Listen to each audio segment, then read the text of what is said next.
Hi, Ruben. Thank you so much for joining us, and thanks to everyone who's come out for the Globe Docs Film Festival. It's really nice to meet you. Hi, Brooke. Yeah, thank you so much to the Boston Globe for inviting us here. It's a real honor to be here and to talk with you about the movie. Well, yeah, in addition to thanking you for being here, I wanted to thank you for making the film. I learned a lot watching it.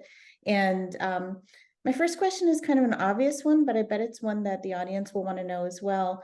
I'm just curious, how did you learn about the story of this engineering student who we're told is, named Taylor Klein? Well, I mean, we knew we wanted to make a movie which looked at sort of deepfake abuse, and all the sort of coverage in the newspapers were most of it was talking about the sort of speculative threat of deepfakes to democracy, and there was not that much coverage about what the sort of the issue at the time was that women were being targeted by this technology on a wide scale, but it wasn't being talked about so much because so few people would um, be able to share their story due to sort of the fear of retaliation or the fear of sort of driving more traffic towards their videos. And so all the coverage about this as an issue was kind of missing this personal story. And so we wanted to find someone who would be willing to share their story with the sort of protections of anonymity that we devised for the film, to kind of ground it in lived experience and not just have experts speculating on what it's like to be targeted by this, but to actually sort of find someone who could really embody this problem and bring us into the world and the of someone whose life has been upturned by this form of abuse. And so we found Taylor after months of research on 4chan. We'd been spending a lot of time on 4chan to try and make sense of how this community operated, but also to look for potential stories. But we didn't actually find her videos on 4chan. What we'd done is we'd screenshotted a deepfake that we found on 4chan, and reverse image searched it as an attempt to sort of figure out how, if someone were to find a video of themselves, how they would locate every other website where it cropped up, because these videos often sort of multiply. Once one's uploaded, it gets downloaded by someone who uploads it somewhere else. And in that process of reverse image searching, Taylor's deepfakes came up. Her Pornhub account and the Xvideo account, and given that all her personal information was attached to this profile, it was very easy to sort of track her down. And so after like a week of consulting with various like experts and other sort of victim survivors, we decided to approach her, even though we weren't sure she was aware of the videos. And we did so delicately, basically saying, hi, we found these videos. We think you should be, aware of them. So we're reaching out to you. Here's a bunch of resources for like psychological or legal support. But by the way, we are making a documentary. And if you feel like sharing your story, please get in contact with us. And she did about a day later. And she fortunately, I think, was aware of the videos at the time. She sort of just found out about them. And we explained to her what our sort of intentions were for the film, our like method for anonymizing her. And she thought about it for like 2 days, got in contact and was like, I want to do some good. I want to make some good out of this horrible situation. I want to share my story. And that kind of began a really inspiring relationship with her over the course of the That's really interesting. I didn't realize that. And of course, because we see one of her Facebook friends calling this to her attention. yeah. Um, that's interesting to think that as filmmakers, you weren't sure if you were going to be breaking this horrible news to her first. Um, Exactly. so, I mean, I've read about your work and, understand that you come from a place of interest in, technology and the internet and media. So how aware of deepfake pornography were you at the time of making this film? So I first became aware of deepfake technology when I was at King's College London, and I was writing a paper on 4chan's alt-right community and sort of the methods of communication. They're kind of the semiotics basically of the 4chan alt-right community. And it was around that time, actually a little bit after deepfake technology was developed and disseminated around that community. And so some of the accounts that I was following who were monitoring that started posting about this. And this was before any news outlets had sort of got wind of it. And I was like, wow, this is terrifying. These like this quite powerful technologies all like being birthed into the hands of these bad actors. And about 6 months later, the coverage I saw of it was talking about how this was going to be used to sort of create, nuclear Armageddon, which is not what was happening on the ground. Like maybe there was the power for that to happen, but was completely being ignored was that this was being used to target women. And so that's when I got in contact with Sophie, who is like an old friend of mine, and we kind of collaborated in the past on a film. She was running an exhibition on male mental health, and I sort of made a film for that.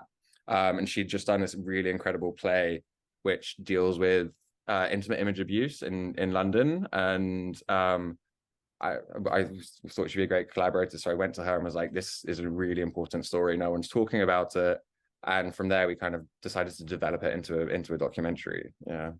Well, I want to come back and ask more about Sophie soon, and specifically her activism work and how that dovetailed with your own work. But first, back to the film. I'm sure that, like with me, a lot of people, their jaws dropped, when you reveal really just early on in the film that Taylor Klein is not a real person and that CTech is not a real college. I think she says, all of this footage is of me, but the face you're watching right now isn't actually my face. It's an actor's face, deep faked over mine.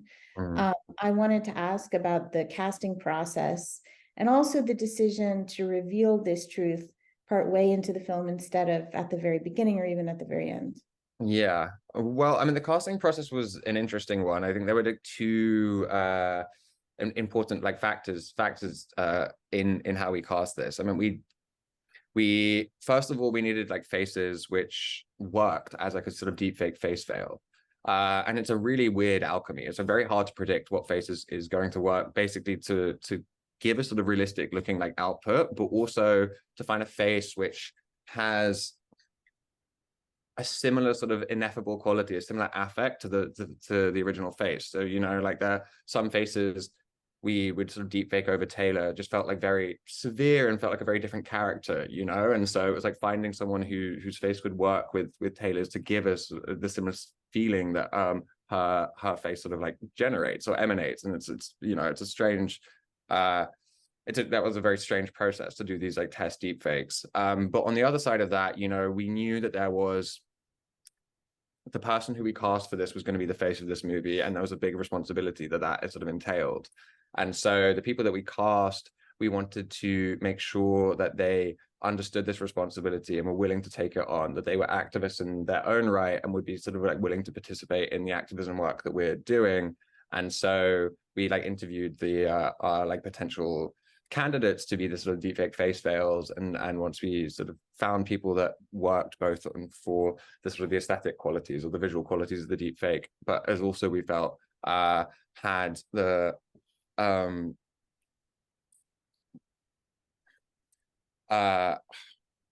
the sort of the drive to be an advocate for this problem, then we cast Faith and Julia. Funny enough, Julia's face veil is also called Julia, as the actors. Yeah. Well, I also wanted to ask about this decision to use animation throughout the film, and also to step back to and ask what you mean by face veil, because I saw that term when I was reading about the film, but maybe you can explain what a face veil is for these two actresses, and also talk about the animation, this idea to show the different women in the rooms or curled up on a bed, like often at their most intimate, kind of private internal moments, why you decided to animate that instead of shooting it. Yeah, so with a face veil, so it's a bit of an insider term. Face veil is the word that's sort of being used to talk about the face that is used to sort of hide or mask the original subject's face. So the face that you're seeing is the face veil. And they're actors, although I am quite reluctant to use that term because it often misdirects people to assume that they're like performing in this. They're not performing. We've just recorded them, created a data set, which is like a big file or database of images of their face. And then those get transposed or sort of like superimposed onto Taylor's face, but mapped onto her exact expression. So when you see Taylor smile or cry or laugh, that's the original Taylor's smile, cry, or laugh. You know, the exact position of the like her face is just translated onto somebody else's face. And so that's how what the sort of the face veil is it's a kind of translucent mask, then where the only thing that passes through is the original emotion. And I realized I didn't answer your question about the decision to put to reveal the deep fake at some point, like midway through the movie or very like early on. It's a big question that we had, and a lot of people did try and pressure us to sort of put that reveal at the end to kind of have like a Inception spinning top moment of like, but we felt that in documentary cinema, and particularly with the subject matter, when it's so important to have a contract of trust with the audience. We really didn't want the audience to sort of like leave doubting what they've just seen. And if you've sort of deceived them over the course of the whole film, and then you're like, ha, we've tricked you. Yes, people would be terrified by the technology, and it really would sort of, you know, establish quite how powerful the technology is. But at the same time, I think many people would be left questioning whether or not Taylor's story was real, and we didn't feel like that was the most sort of powerful way of leaving the film. It's not the effect we wanted to have on people as they walk out of the cinema. Like we want them to leave and join the charge to sort of like change the digital landscape of gendered harassment. And so we knew that the end wasn't the right thing, but at the same time, if we did it right at the beginning, we would be missing an opportunity to demonstrate how powerful technology is. The fact that you can familiarize yourself and sort of build an emotional relationship with this face in the first 15 minutes, and then understand that this is a manipulated image, I think really does a huge amount of the heavy lifting for us in sort of demonstrating how powerful the technology is and quite how realistic these videos can be, without having to sort of show in excess of sort of pornographic material where you actually see the videos looking realistic. It kind of, you know, is like a stand-in basically. Yeah. Yeah. And the decision to animate?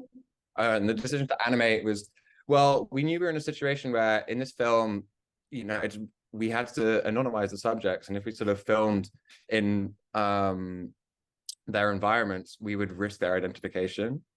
And so we couldn't go film on her college grounds, we couldn't go film in her neighborhood, and also we had a lot of sort of story that happened in the past tense. So we knew we had to find some way of bringing these scenes to life. And we didn't want to do reenactments in the sort of traditional sense where we sort of shoot them. And we had this idea that the animation software we use is called Unreal Engine, and it's a video game engine. Yeah. It's what's used to design video games, and their world is, you know, they live half of their time in this community is spent in these like video game worlds. They're huge gamers. They spend so many hours there. And so using this sort of animation style felt like a very like obvious and inventive and thematically relevant choice, because, you know, Julia's a gamer, GB's a gamer, but most of the sort of the two suspects are gamers.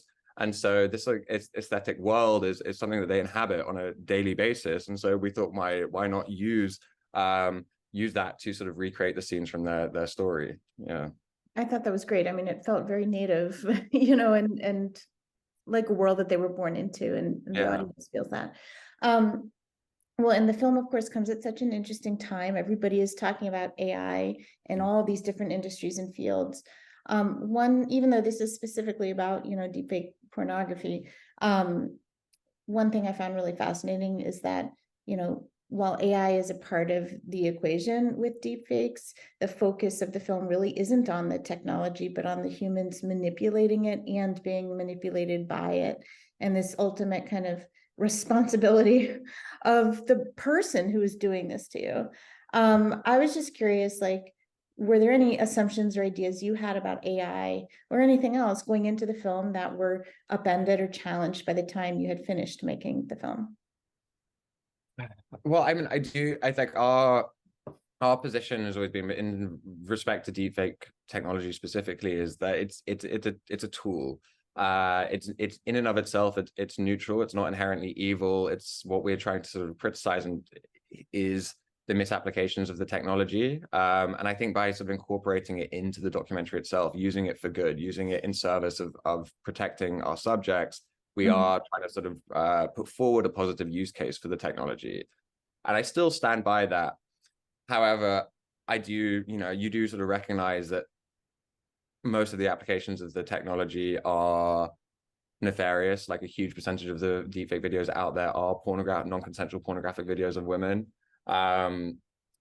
Even, and the other ones are sort of, like parody, satire, deepfakes, which, I'm all for that. That's, I don't think there's an issue with that as long as they're correctly labeled, and they're not in a sort of like violatory context, but sometimes I do feel it's like a hard position to argue because,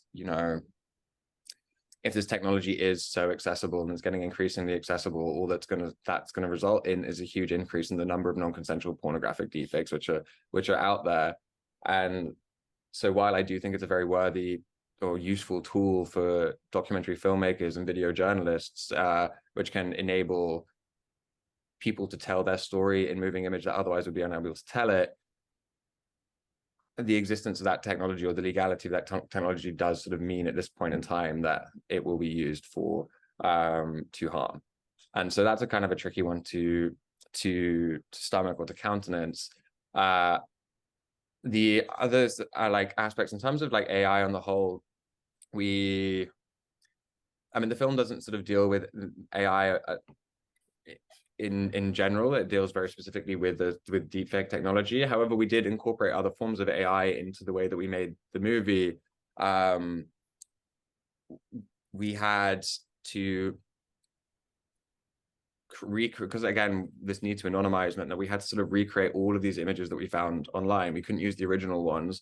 For example, the images that you find on the sort of the suspect's Instagram page, we can't use the original one that we found, so we had to sort of recreate it. And there was a very fascinating way we could use like image generation AI software where you put the original image in and you get it to sort of kind of reproduce the image. So sort of like analyze it, and it will like spit out like 5 different alternatives that sort of maintain some essence of the original image but slightly different. And so we used it in that situation, and we also used it because there are so many images of women on these forums where they've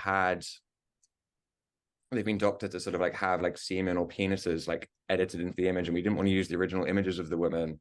And so we did AI generated images of women's faces, and then someone from our team, I'm very sorry to them, had to end up photoshopping the semen or penises onto those images because we didn't want to re-victimize the women, even in pixelation, even with the sort of the veil of pixelation, we didn't want to re-victimize them by using the original images. So that was another way of us doing it, where we could it was like an inventive and positive, I guess, use case for the AI tech, for the AI technologies.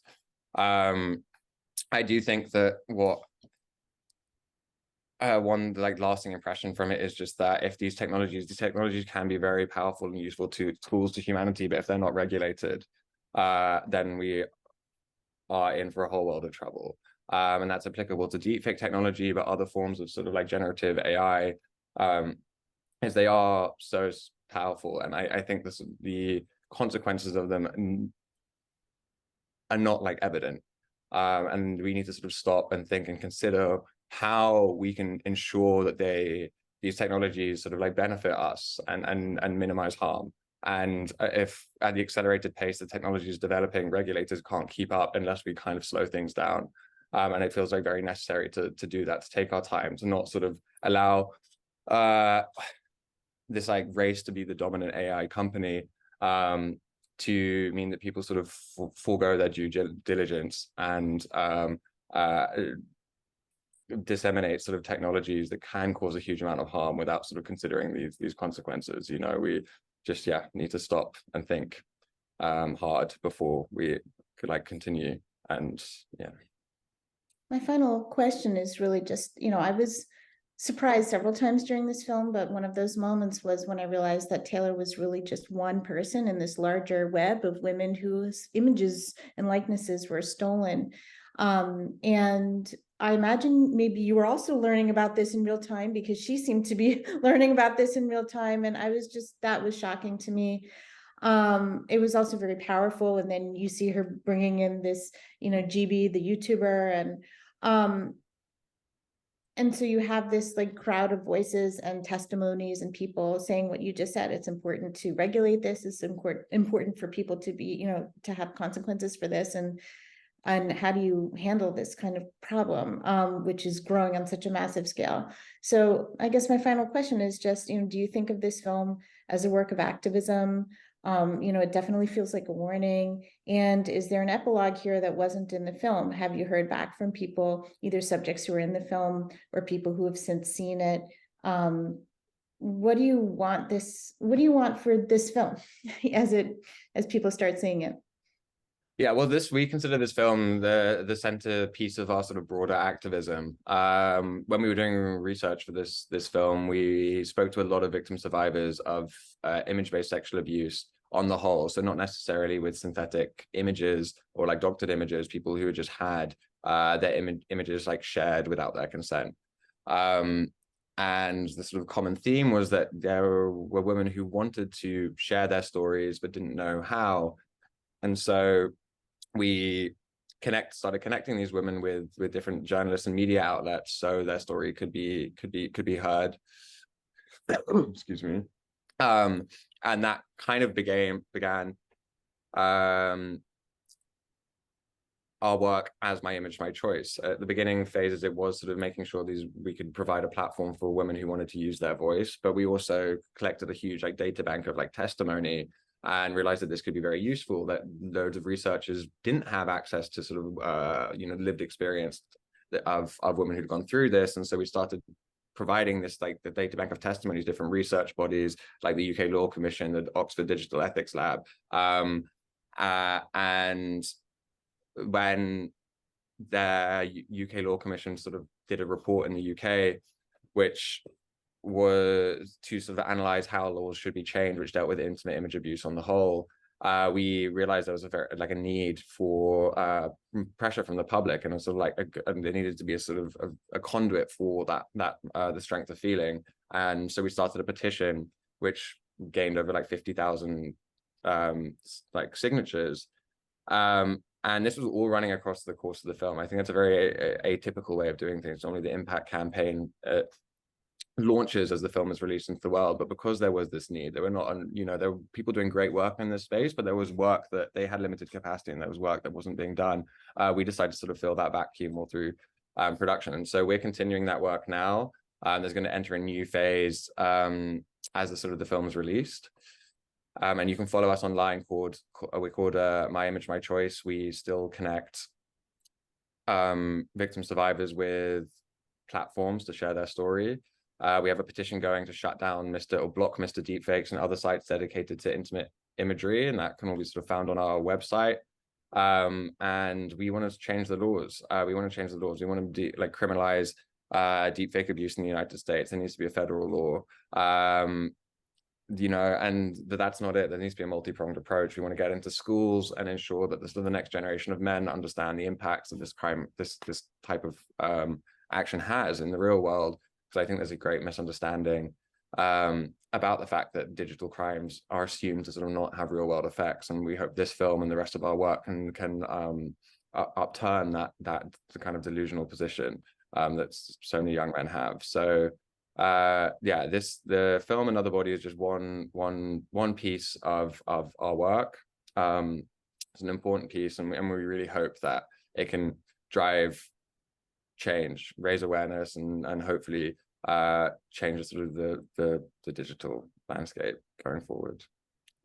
Well, Ruben, thank you so much for talking, and thank you for being a part of the Globe Docs Film Festival and for making this film. I was terrified by it.